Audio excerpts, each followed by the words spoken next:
വെള്ളാപ്പള്ളി നടേശന് തിരിച്ചടി. SNDP യോഗം general secretary സ്ഥാനത്ത് നിന്ന് മാറ്റി. ഹൈക്കോടതിയുടേതാണ് ഉത്തരവ്. വിവരങ്ങളുമായി സാലി മുഹമ്മദ് കൊച്ചിയിൽ ചേരുകയാണ്. സാലി, വളരെ നിർണായകമായ ഉത്തരവാണ് ഇപ്പോൾ ഹൈക്കോടതിയിൽ നിന്ന് വന്നിരിക്കുന്നത്. എന്തിന്റെ അടിസ്ഥാനത്തിലാണ് ഇത്തരത്തിലൊരു ഉത്തരവ് ഹൈക്കോടതി ഇപ്പോൾ നൽകിയിരിക്കുന്നത്? എന്താണ് സംഭവിച്ചത്? അതായത് ഏതാണ്ട് ഒരു 10-15 വർഷമായി കോടതിയിൽ നടക്കുന്ന ഒരു കേസാണിത്. അത് കുറെ നാളുകളായി SNDP സംരക്ഷണ സമിതി പ്രൊഫസർ MK സാനു ഉൾപ്പെടെയുള്ളവർ നൽകിയ ഒരു ഹർജി ഹൈക്കോടതിയുടെ പരിഗണനയിലുണ്ടായിരുന്നു. അതിൽ പ്രധാനപ്പെട്ട ആക്ഷേപം ഈ SNDP യോഗവുമായി ബന്ധപ്പെട്ട കണക്കുകൾ കൃത്യമായി വെള്ളാപ്പള്ളി നടേശനും ഡയറക്ട് ബോർഡ് അംഗങ്ങളും ഹാജരാക്കുന്നില്ല. ഓഡിറ്റ് ചെയ്ത കണക്കാണ് ഹാജരാക്കേണ്ടത്. നമുക്കൊക്കെ അറിയുന്ന പോലെ കമ്പനീസ് ആക്ട് പ്രകാരം രജിസ്റ്റർ ചെയ്ത നോൺ ട്രേഡിംഗ് സ്ഥാപനമാണ് SNDP യോഗം. അപ്പോൾ അതിന്റെ കമ്പനീസ് ആക്ട് പ്രകാരം ആയതുകൊണ്ട് തന്നെ ഓഡിറ്റ് റിപ്പോർട്ട് കൃത്യമായി ഹാജരാക്കേണ്ടതുണ്ട്. പക്ഷേ ഈ ഹർജിക്കാർ ചൂണ്ടിക്കാട്ടിയിരുന്നത് SNDP സംരക്ഷണ സമിതി എന്ന് പറയുന്ന പ്രൊഫസർ സാനുമാഷ് അടക്കം ഉണ്ടായിരുന്നവർ നൽകിയ ഹർജിയിൽ ചൂണ്ടിക്കാട്ടിയിരുന്ന അങ്ങനെ കണക്കുകൾ ഹാജരാക്കുന്നതിൽ അതിൽ കൃത്രിമമുണ്ട് തുടങ്ങിയ ആക്ഷേപങ്ങളായിരുന്നു ഉന്നയിച്ചിരുന്നത്. അതിൽ കുറെ നാളുകളായി വാദം കേൾത്ത് വരികയായിരുന്നു. അതിൽ ജസ്റ്റിസ് TR രവി അധ്യക്ഷനായ സിംഗിൾ ബെഞ്ച് അല്പം മുമ്പ് വിധി പറഞ്ഞു. അതായത് കോടതി വ്യക്തമാക്കിയിരിക്കുന്നത് ഈ SNDP യോഗത്തിന്റെ കണക്കുകൾ കൃത്യസമയത്ത് ഹാജരാക്കിയിട്ടില്ല, അതിൽ ഓഡിറ്റ് റിപ്പോർട്ട് കൃത്യമല്ല, കണക്കുകളും കൃത്യമല്ല എന്നാണ്. ഓഡിറ്റ് റിപ്പോർട്ട് കൃത്യമല്ല എന്നതുകൊണ്ട് മനസ്സിലാക്കേണ്ടത്. ആ സാഹചര്യത്തിൽ 3 വർഷം തുടർച്ചയായി ഓഡിറ്റഡ് കണക്ക് ഹാജരാക്കാത്ത സ്ഥാപനങ്ങളെ, അത് കമ്പനീസ് ആക്ട് പ്രകാരം രജിസ്റ്റർ ചെയ്ത സ്ഥാപനങ്ങൾ നിർബന്ധമായും ഹാജരാക്കേണ്ടതാണ്, മാൻഡേറ്ററി ആണ്. അങ്ങനെ 3 വർഷം തുടർച്ചയായി ഹാജരാക്കാത്ത പശ്ചാത്തലത്തിൽ ഈ ഡയറക്ട് ബോർഡിനെ, നിലവിലുള്ള ജനറൽ സെക്രട്ടറി അടക്കമുള്ള ബോർഡിനെ അയോഗ്യരാക്കുന്നു എന്നാണ് ജസ്റ്റിസ് TR രവിയുടെ ഉത്തരവിൽ പറയുന്നത്. അപ്പോൾ അയോഗ്യരാക്കപ്പെട്ടവരിൽ തുഷാർ വെള്ളാപ്പള്ളിയുണ്ട്. ഒപ്പം നിലവിലുള്ള ബോർഡിലെ മുഴുവൻ അംഗങ്ങളും അയോഗ്യരാക്കപ്പെട്ടു എന്നുള്ളതാണ് ഇതിന്റെ ഒരു സാഹചര്യം. ടെക്നിക്കൽ ആണ് റീസൺ എന്ന് തന്നെ പറയാം. സാങ്കേതിക കാരണങ്ങൾ ആണ് ഇതിൽ ചൂണ്ടിക്കാട്ടിയിരിക്കുന്നത്, മറ്റെന്തെങ്കിലും വിഷയമല്ല. പക്ഷേ ഈ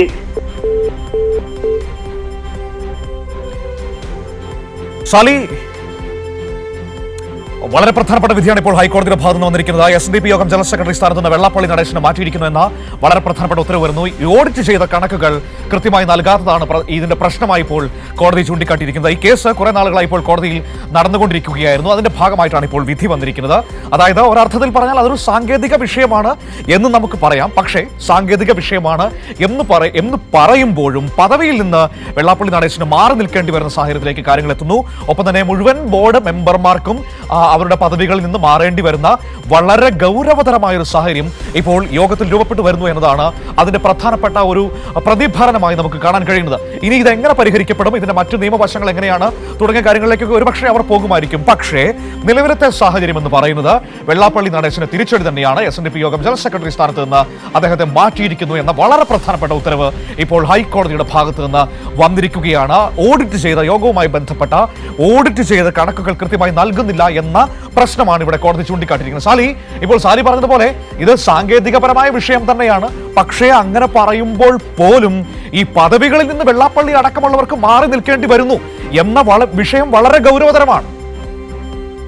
തീർച്ചയായിട്ടും അത് ആ സംഘടനയെ SNDP യോഗത്തെ സംബന്ധിച്ചിടത്തോളം ഒരു പ്രതിസന്ധിയാണ്. നിലവിൽ ഉണ്ടായിരുന്ന ഭരണസമിതി, ജനറൽ സെക്രട്ടറി അടക്കമുള്ള മുഴുവൻ ഡയറക്ടർ അംഗങ്ങളും അയോഗ്യരാക്കപ്പെട്ടിരിക്കുന്നു എന്ന് പറഞ്ഞാൽ അവർ ആ പദവിയിലില്ല എന്നാണ് അതിന്റെ അർത്ഥം. അതിന്റെ ബദൽ സംവിധാനം നിലവിൽ SNDP യോഗം കൈക്കൊള്ളുക അല്ലാതെ വേറെ മാർഗമില്ല. ഈ ആരോപണം, ഒട്ടേറെ ആരോപണങ്ങൾ ഇതുമായി ബന്ധപ്പെട്ട് സംരക്ഷണ സമിതി മുന്നോട്ട് വെച്ചിരുന്നു. അതിൽ ഒരു കാരണം ചൂണ്ടിക്കാട്ടിയാണ് അവർ കോടതിയെ സമീപിച്ചത്. അതിന്റെ നിയമവശം എങ്ങനെയാണ്? SNDP യോഗം കമ്പനീസ് ആക്ട് പ്രകാരം രജിസ്റ്റർ ചെയ്ത നോൺ ട്രേഡിംഗ് കമ്പനിയാണ്. അത് മാൻഡേറ്ററി ആയി 3 വർഷം എല്ലാ വർഷവും ഈ IG ഓഫ് രജിസ്ട്രേഷൻ, അതായത് കമ്പനീസ് രജിസ്ട്രാർക്ക് കൃത്യമായി കണക്കുകൾ ഹാജരാക്കണം, അതിന്റെ ഓഡിറ്റ് ചെയ്ത കണക്കുകൾ ഹാജരാക്കണം. അങ്ങനെ തുടർച്ചയായി 3 വർഷം ഓഡിറ്റ് റിപ്പോർട്ട് കണക്കുകളും ഹാജരാക്കിയിട്ടില്ല എന്നുള്ളതാണ് ആക്ഷേപം. അങ്ങനെ ഹാജരാക്കിയിട്ടില്ല എന്ന് കോടതി കണ്ടെത്തിയിട്ടുണ്ട്. അതുകൊണ്ട് തന്നെ ഓഡിറ്റ് റിപ്പോർട്ട്, നിയമപരമായി സമർപ്പിക്കേണ്ട ഓഡിറ്റ് റിപ്പോർട്ട് ഹാജരാക്കാത്ത ഒരു സ്ഥാപനത്തിനും ആ സ്ഥാപനത്തിന്റെ അധികാരികൾക്ക് തുടരാൻ കഴിയില്ല. അതാണ് അതിന്റെ സാങ്കേതികമായ കാരണം. ആ കാരണം ചൂണ്ടിക്കാട്ടിയാണ് ഇപ്പോൾ ജസ്റ്റിസ് TR രവി അധ്യക്ഷനായ സിംഗിൾ ബെഞ്ച് വെള്ളാപ്പള്ളി നടേശൻ ഉൾപ്പെടെയുള്ള മുഴുവൻ ആളുകളെയും അയോഗ്യരാക്കിയിരിക്കുന്നത്. വെള്ളാപ്പള്ളി നടേശൻ മാത്രമല്ല, തുഷാർ വെള്ളാപ്പള്ളി ഉൾപ്പെടെയുള്ള മുഴുവൻ ആളുകളും ഇപ്പോ അല്ലേ ഹൈക്കോടതി ഉത്തരവ് പ്രകാരം അത് ആകെ മരവിപ്പിച്ചിരിക്കുന്നു എന്നുള്ളതാണ്. അപ്പൊ അതിനർത്ഥം ആ ബോർഡും, ജനറൽ സെക്രട്ടറി ഇല്ല, ബോർഡും ഇല്ല, ഭരണസമിതി ഇല്ല, ഡയറക്ടർ ബോർഡ് പൂർണ്ണമായിട്ടുമില്ല. ഈ ബദൽ സംവിധാനം അവരൊരുക്കേണ്ടതുണ്ട്. അതെന്താണ് ചെയ്യുക എന്നുള്ളത് അവരുടെ ആ സംവിധാനം തീരുമാനിക്കും. പക്ഷേ അല്ല, അതിന്റെ ഇപ്പോഴത്തെ നിയമപരമായ ബദൽ സാധ്യതകളും ഇനി സ്വാഭാവികമായി അവർ തേടില്ലേ സാലി? തീർച്ചയായും അതിന് ഈ ഹൈക്കോടതി ഉത്തരവ് പുറത്തു വന്നാൽ മാത്രമേ അതിൽ എന്തെങ്കിലും സൂചന ജസ്റ്റിസ് ടി ആർ രവി പറഞ്ഞിട്ടുണ്ടോ എന്നും മനസ്സിലാക്കാൻ കഴിയും. അതുകൊണ്ടാണ് ഞാൻ നേരത്തെ പറഞ്ഞപ്പോൾ അത് ചേർത്ത് പറയാതിരുന്നത്.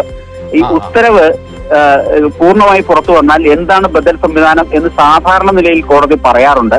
ഇത്തരം സംവിധാനങ്ങളെ പിരിച്ചുവിടുകയോ അയോഗ്യരാക്കുകയോ ചെയ്യുമ്പോൾ എന്താണ് ബദൽ എന്ന് കോടതി പറയാറുണ്ട്. അത് പറഞ്ഞിട്ടുണ്ടാവണം എന്ന് തന്നെയാണ് നമ്മൾ കരുതുന്നത്. പക്ഷെ അതിന്റെ ഓർഡർ വൈകിട്ടോടുകൂടി മാത്രമേ ഹൈക്കോടതിയുടെ വെബ്സൈറ്റിൽ അപ്ലോഡ് ചെയ്യൂ. അപ്പോൾ മാത്രമേ അതിന്റെ പൂർണ്ണ വിവരങ്ങൾ ലഭ്യമാവൂ. ഇപ്പോഴത്തെ സാഹചര്യത്തിൽ നമുക്ക് പ്രാഥമികമായി പറയാൻ കഴിയുന്നത് തുടർച്ചയായി 3 വർഷം ഓഡിറ്റ് ചെയ്ത കണക്കുകൾ ഹാജരാക്കാത്ത കാരണം ചൂണ്ടിക്കാട്ടി SNDP യോഗത്തിന്റെ ഭരണസമിതി ജനറൽ സെക്രട്ടറി ഉൾപ്പെടെ ഡയറക്ടർ ബോർഡ് ഉൾപ്പെടെ മുഴുവൻ ഭരണസമിതിയെയും കേരള ഹൈക്കോടതി അയോഗ്യരാക്കിയിരിക്കുന്നു എന്നുള്ളതാണ്.